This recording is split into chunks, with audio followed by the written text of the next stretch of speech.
უფლებების და თავისუფლებებს კანონის სახელით ქართული ოცნება შეუზღუდავს დემონსტრანტებსაც. ბოლო რეპრესიული ცვლილებებიდან რამდენიმე თვეში ის ადმინისტრაციულ სამართალდარღვევათა კოდექსს ისევ ამკაცრებს. ნიღბის ტარების თუ გზის გადაკეტვის გამო ისედაც გაზრდილ ფულად ჯარიმას არ ჯერდება და 15 დღემდე პატიმრობის დაწესებას გეგმავს. ასევე აქციის თუ მანიფესტაციის დაშლის მოწოდების დაუმორჩილებლობა პირველივე ჯერზე 60 დღემდე პატიმრობით. მეორე და მესამე ჯერზე კი უკვე სისხლის სამართლის კოდექსით დაისჯება. ინიციატორები არ მალავენ, რომ ქუჩის ყოველდღიური პროტესტი დისკომფორტს უქმნის და ერთ-ერთი პირველები ვიზეც დაჩქარებული წესით დაინიცირებულ ამ რეგულაციებს გამოცდიან ის დემონსტრანტები არიან, რომლებიც თითქმის 1 წელია დედაქალაქის ცენტრალურ გამზირს კეტავენ. ნინი ბალანჩივაძე მუშაობს ამ თემაზე, ის ჩვენს ეთერს უერთდება. ნინი, როგორია ახალი ცვლილებების დეტალები და გამოხმაურებები, რაც მორიგ რეპრესიულ გეგმას მოყვა?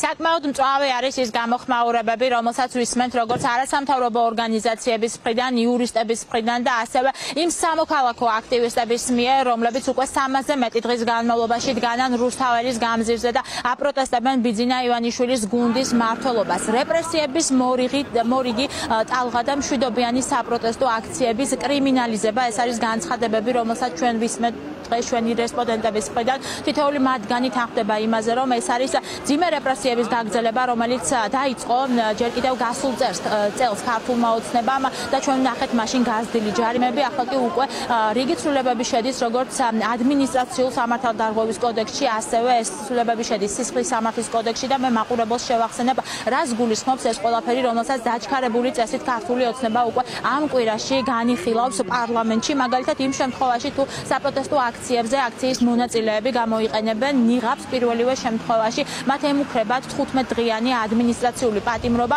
და იმ შემთხვევაში თუ შინაგან საქმეთა სამინისტრო მოუწოდებს მანიფესტანტებს, რომ დაიშალონ კონკრეტული ადგილიდან და იქ არ გამართონ აქცია, დაუმორჩილებლობის შემთხვევაში პირველ ჯერზე ადმინისტრაციული პატიმრობა იქნება განსაზღვრული 60 დღის ვადით, ხოლო მეორე ჯერზე უკვე სისხლის სამართლის კოდექსის მიხედვით მათ თავისუფლება აღეკვეთებათ 1 წლის განმავლობაში და გარდა ამისა სისხლის სამართლის კოდექსს ემატება ახალი მუხლი, რომლითაც სისხლის სამართლის პასუხისმგებლობა დაეკისრება იმ პირსაც, რომელიც სამართალ დამცავს მიაყენებს მესამე ჯერზე შეურაცხყოფას და ამ შემთხვევაში თავისუფლების აღკვეთა ითვალისწინებს 1 წლამდე თავისუფლების აღკვეთას. ამ ყველაფრიდან გამომდინარე, კი იურისტები თანხმდებიან მათ შორის იმაზე, რომ კონსტიტუციასთან შეუსაბამო არის საერთოდ ეს ქართული ოცნების მხრიდან მიღებული გადაწყვეტილებები, ვინაიდან ამით მათი შეფასებით იზღუდება სიტყვისა და გამოხატვის უფლება.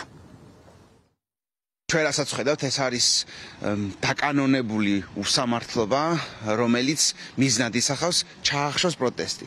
ზოგადად, როდესაც კრიმინალიზაციას ახდენ კონკრეტული ქმედების, ეს ნიშნავს, რომ ეს კონკრეტული ქმედება არის განსაკიცხი. ყოფს საზოგადოებას დამნაშავედ და არადამნაშავეებად.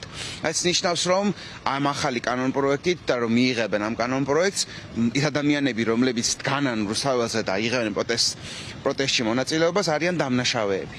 ზოგადად ეს არ შეესაბამება საერთაშორისო სტანდარტებს, არც კონსტიტუციას, რადგან პროტესტის ჩახშობა ლეგიტიმური საჯარო მიზანი შეუძლებელია იყოს. საქართველოს კანონმდებლობით საქართველოს მოქალაქეებს აქვთ გარანტირებული შეკრებისა და გამოხატვის თავისუფლება და ისეთი ცვლილებები, რომელიცაც ჩვენ ახლა ვხედავთ ქართული ოცნების მხრიდან, წინააღმდეგობაში მოდის მათ შორის საქართველოს კონსტიტუციასთან, იმიტომ რომ გამოხატვის თავისუფლებისთვის, შეკრების თავისუფლებისთვის პირველ ჯერზე 15 დღით და შემდეგ უკვე 1 წლით დაპატიმრება ფაქტიურად შეუძლებელს ხდის პროტესტს ქვეყანაში.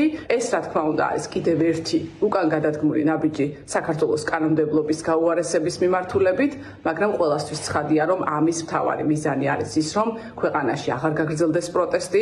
თვითონ ეს ხელისუფლება აგებულია შისე, ვერ გადაადგილდება, ვერ ახორციელებს თავის უფლება-მოვალეობებს, თუ არ დააშინა, თუ არ იძალა და თუ არ ააკრძალა, თუ არ დააპატიმრა. ქართული ოცნების ცვლილებები, რაც გუშინ გამოაცხადეს სისხლის სამართლის და ადმინისტრაციულ კანონში, ემსახურება მხოლოდ ერთ რაღაცას, რომ მოხდეს აი ამ პროტესტის კრიმინალიზაცია. საერთოდ სახელმწიფო უნდა ეფუძნებოდეს ადამიანის უფლებების დაცვას, იქნება ეს პროტესტის მონაწილე თუ ჩვეულებრივი ადამიანი, უნდა ზრუნავდეს და იცავდეს პროტესტის მონაწილეს, მაგრამ ჩვენ ვხედავთ, რომ ეს არ არის დემოკრატიული სახელმწიფო და ზუსტად იქცევა როგორც ავტორიტარული სახელმწიფო. უნებრივია ემსახურება პროტესტის მონაწილეთა მიმართ დაშინების მცდელობას, რომ მათ არ განაგრძონ პროტესტი ისე და იმგვარად, როგორც ყოველდღიურად აფიქსირებენ, ჩვენ ძალიან კარგად ვხედავთ ამ ყველაფერს. მთელი რიგი მუხლები, რომელიც კაცრდება, ერთის მხრივ შეეხება, ესე ვთქვათ, პირბადის ან მსგავსი საგნით სახის დაფარვას, ან მეორე მხრივ, ესე ვთქვათ, კანონიერი მოთხოვნისადმი დაუმორჩილებლობას განმეორებით, რაც სისხლის სამართლის პასუხისმგებლობას იწვევს, ბუნებრივი ამ მუხლებს შეიძლება ჰქონდეთ პრობლემა კონსტიტუციასთან, მათ შორის სიტყვისა და აზრის გამოხატვის თავისუფლებასთან. საკითხთან დაკავშირებით განცხადება გავრცელდა ქართული არასამთავრობო ორგანიზაციების მხრიდან. მესამე სექტორში ფიქრობენ, რომ ეს არის დემოკრატიული ინსტიტუტების დემონტაჟი და არის რეპრესიების მორიგი ტალღა ქართული ოცნების მხრიდან.